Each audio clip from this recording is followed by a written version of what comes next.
विशिष्ट महर्षि और प्रभु रामचंद्र जी का ज्ञानमयी संवाद सुनते हैं द आर्ट ऑफ लिविंग के फैकल्टी स्वामी वैशंपायन जी की वाणी से। अगर आपने अभी तक इस चैनल को सब्सक्राइब नहीं किया है तो इसे जरूर सब्सक्राइब करें और सब्सक्राइब करने के बाद बेल आइकन को भी जरूर दबाएं। जय गुरुदेव। योग वशिष्ठ के अगले एपिसोड में आप सबका बहुत बहुत स्वागत है।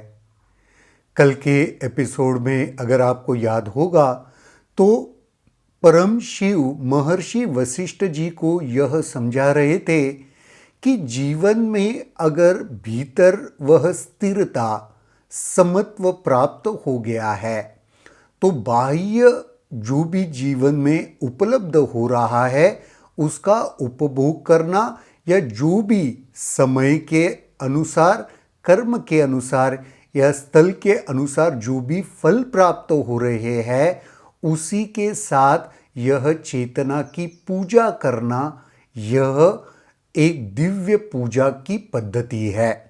उसी चर्चा को आगे बढ़ाते हैं।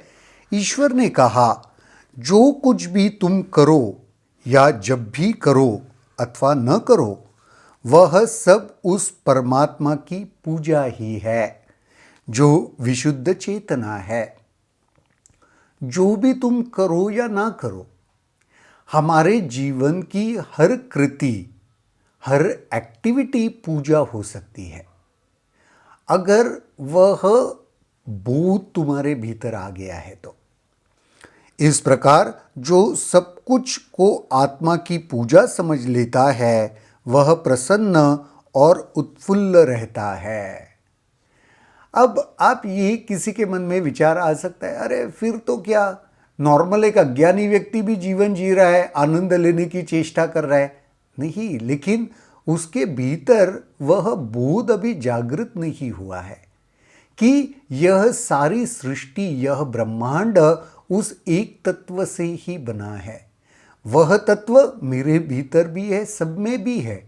जब ये स्थिति प्राप्त हो जाए ना, उसके बाद जो भी उपलब्ध होगा, जो भी मिलेगा नहीं मिलेगा, जीवन में जो भी कुछ करोगे वह आत्मा की पूजा मानी जाएगी। लेकिन वो बोध नहीं है तो फिर नहीं, फिर तो हम राग में, द्वेष में, जन्म में, मरण में जरूर उलझ जाएंगे। आत्मा की मूलभूत प्रकृति में रुचि और अरुचि, राग और द्वेष नहीं होते। आत्मा की जो मूल प्रकृति है, प्रवृत्ति है, उसमें ये मुझे पसंद है, ये मुझे नापसंद है, ये मुझे चाहिए, इससे मैं द्वेष करता हूं, ऐसे भाव नहीं होते। ये मात्र शब्द है। सत्ता, निर्धनता, सुख, दुख, मेरा, अपना, दूसरों का आदि शब्दों द्वारा इंगित धारणाएं वस्तु आत्मा की ही पूजा है, क्योंकि बुद्धिमत्ता ही आत्मा है। तो निर्धनता, सुख, दुख, मेरा, आपका, दूसरा आदि शब्द द्वारा इंगित धारणाएं है। ये वस्तुतः आत्मा की ही पूजा है, क्योंकि बुद्धिमत्ता ही आत्मा है। क्योंकि धारणा कहाँ से उत्पन्न हुई? बुद्धिमत्ता से। तो बुद्धिमत्ता भी अगर आत्मा है तो फिर ये सारी चीजें भी आत्मा की पूजा ही हुई। ब्रह्मांडीय पुरुष का ज्ञान ही ब्रह्मांडीय पुरुष की उपयुक्त पूजा है। उस चेतन तत्व का ज्ञान, उस परम पुरुष का ज्ञान, उस आत्म तत्व का ज्ञान ही आत्मा की पूजा है। यह संसार जैसे कथनों के द्वारा मात्र आत्मा या ब्रह्मांडीय चेतना इंगित होती है, वह आत्मा भी कैसा रहस्यमय आश्चर्य है जो विशुद्ध चेतना या बुद्धिमत्ता है, परंतु जो अपनी प्रकृति भूल चुकी है और अपने को एक जीव मान बैठी है। ये जो जीव है जिसे हम अलग समझते हैं इस ब्रह्मांड से, दूसरों से, ये भी तो आत्मा है। ये अगर ब्रह्मांड का सब कुछ आत्म तत्व है तो ये जीव भी तो आत्मा है। लेकिन क्या हो गया है, भूल बैठा है अपने मूल स्वरूप को, अपने मूल स्वरूप को भूल बैठा है और अपने आप को एक सेपरेट एंटिटी मानता है, जीव मानता है। वस्तुतः वह ब्रह्मांडीय पुरुष हर चीज में वास्तविकता है और उसमें पुजारी, पूजा और पूज्य का भेद नहीं है। पर वह ब्रह्मांडीय पुरुष, वह आत्म तत्व, वह परम चेतना, ये वास्तविकता में तो उसमें कोई भेद नहीं है। पुजारी, पूजा और पूज्य ये भेद नहीं है। हाँ, जो पहले भी हमने देखा था कि दृष्टा, दृश्य और दर्शन, ये तीनों में भेद वो अज्ञान की वजह से है।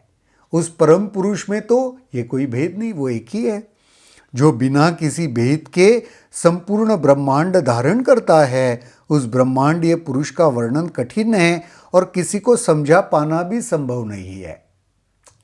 उसका वर्णन कैसे करें, और जिसने उसका अनुभव नहीं किया उसका अनुभव उसको कैसे करवाए।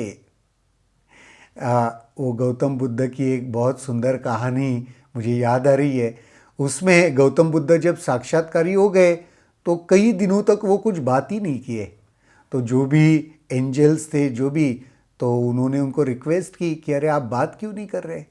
तो उन्होंने कहा मैं बात क्यों करूं, क्योंकि जिसने उस तत्व को जान लिया उसको बताने से कोई फायदा नहीं, और जिसने उसे जाना नहीं है उसको कितना भी मैं बताऊं कोई फायदा नहीं।